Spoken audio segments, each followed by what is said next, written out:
Hi, I'm Dr. Larry Malerba, and welcome back to the All Things Homeopathy YouTube channel. Thanks for joining me.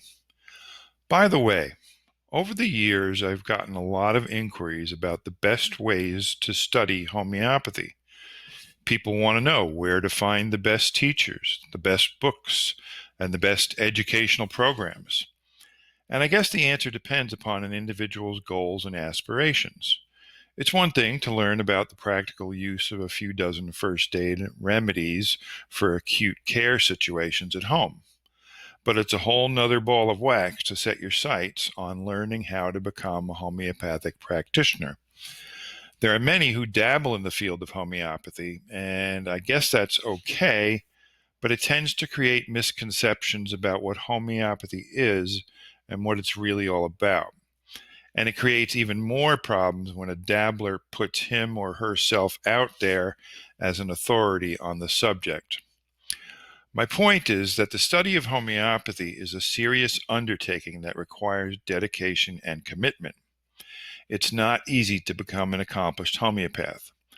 One does not become a practitioner after reading a few books or watching a few videos. Homeopathy is far more than just a list of remedies and symptoms to be memorized. The truth is that for most serious practitioners, homeopathy is a vocation. As far as I'm concerned, the study of homeopathy is a lifelong learning process that is never completed. If you've reached a point where you think that you've got it all figured out, then I can assure you that you haven't. I've personally always viewed learning as a lifelong endeavor, and I've never encountered a broader topic of study than homeopathy. The cool thing about the study of homeopathy is that everything that you learn potentially makes you a better homeopath. That's what makes homeopathy so fascinating and satisfying. Literally everything is potentially relevant. Go ahead, pick any topic that you can think of, and I'll bet there's a way that it can be seen as applicable to the practice of homeopathy. How about botany or horticulture? Of course, many of our remedies are made directly from plants.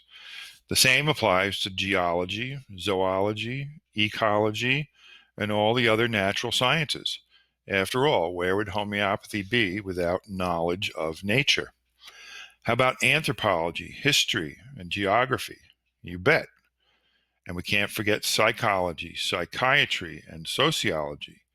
How can we be effective homeopaths without being keen students of human behavior and human nature? What about languages? Boy, it sure would have been nice if I'd studied Latin and German back in college.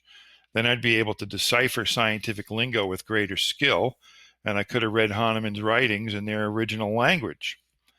And don't make the mistake that some people do by sneering at the conventional medical sciences as if they're not relevant to the practice of homeopathy. Human anatomy, physiology, pathology, cardiology, pediatrics, and gynecology are just some of the medical sciences that can be essential for the proper diagnosis and treatment of illness. And even though we endeavor to minimize the use of suppressive pharmaceutical treatments, sometimes they can't be avoided, in which case it's important to be knowledgeable about those drugs, their side effects, and the effects that they have on human health and illness. Furthermore, homeopaths must be able to think beyond the limited bounds of the conventional medical understanding of human health. Homeopaths, more than all others, have a special knowledge of symptomatology and its meaning, the nature of suppression, the direction of cure, and the dynamics of health, illness, and healing. And it should go without saying that we homeopaths have an understanding of the mind-body connection in ways that others can't even begin to comprehend. Even though no one knows it, we are the world's experts on psychosomatic phenomena. Even knowledge of dreams, their symbolism, and their interpretation can be an invaluable tool in the consulting room. Dreams have helped me choose correct remedies. Dreams can help patients come to a better understanding of themselves, and dreams can be helpful in assessing the progress of a case. In addition, a working knowledge of some safe adjunct alternative therapies can be useful as a practical alternative when we don't want to prescribe a remedy. Needless to say, there's a lot to learn. I've often thought to myself that I wished I had another lifetime so that I could learn all the things that I want to learn. I know without doubt that it would make me a better homeopath. Now, don't get me wrong. I'm not trying to discourage you about the prospect of a homeopathic vocation. It's perfectly reasonable to study homeopathy for personal reasons. It's wonderful that people study homeopathy in order to use it for simple situations at home to help their friends and loved ones.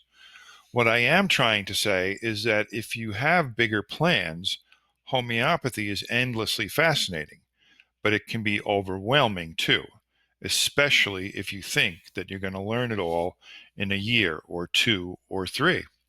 It's just not possible to accumulate the necessary knowledge in a few years of study. It takes time. It's important to know your limits and to pace yourself so that you don't burn yourself out trying to live up to some unrealistic self-imposed timetable. I love homeopathy because it's never boring. It's always a challenge, and there will always be new things to learn. There's nothing more satisfying than solving a case and then witnessing the most powerful form of healing on the planet in action. So I say, if you have it in you, go for it. Commit yourself. But whatever you do, don't fall for all that master homeopath nonsense. Homeopathy can be intoxicating, and it can be seductive to the ego. That's why so many wind up calling themselves master homeopaths. This abusive language happens to be one of my pet peeves. It sets up an unwarranted hierarchical relationship between the so-called masters who supposedly know things that others don't know. It undermines that spirit of collegiality that, in my opinion, should pervade all aspects of homeopathic learning. As far as I'm concerned, there's only one master homeopath, and that's Dr. Hahnemann himself. Now, while it's true that homeopathy involves the memorization of many facts and details, more importantly, it boils down to a perspective. It's a worldview that requires time and experience in order to properly achieve and assimilate. The one most important thing that makes homeopathy different from allopathy is its perspective. I know of no other discipline that allows us to bridge the gaps between disciplines like homeopathy does. It's what makes homeopathy more truly holistic than all other fields of knowledge. Ecology is perhaps the next best example, but it doesn't come close to the synthesis of knowledge that homeopathy permits. Homeopathy helps us to make sense out of a dizzying and fragmented world of facts and data so that it can be put to practical use to restore health to the sick. Homeopathy enables us to always keep our sights on the big picture.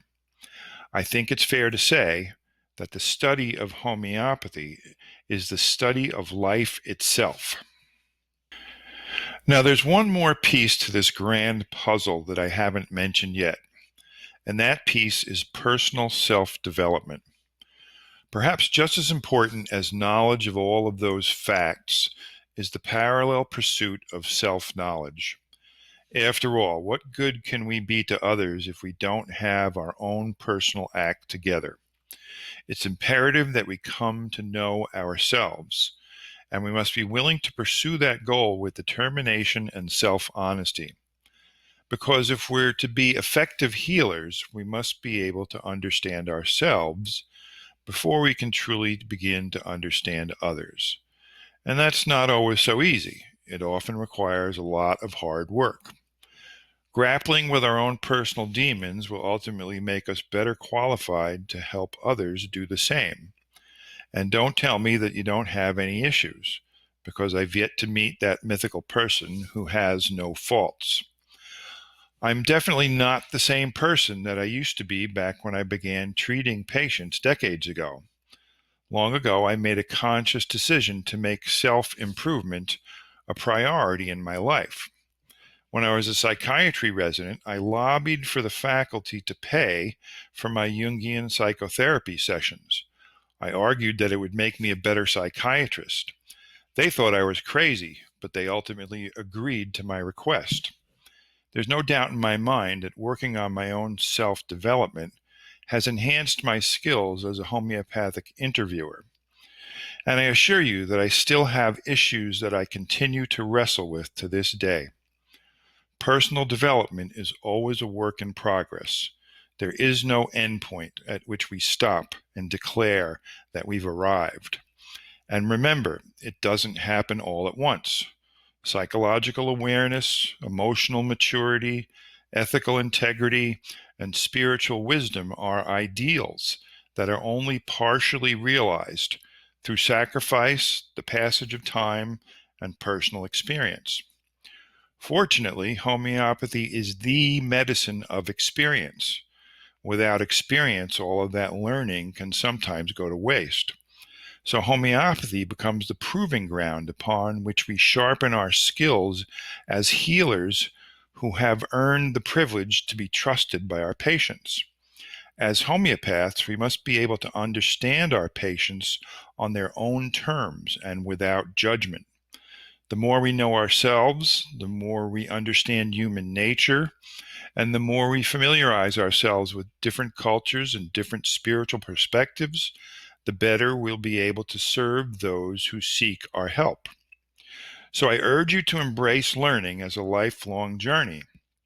Dive into the school of life with curiosity and enthusiasm. Aspire to be the best you can be, and use your God-given talents to serve humanity and to make the world a better place. All right, thanks for listening. I hope you feel inspired by my little pep talk. And as always, until next time, may the vital force be with you.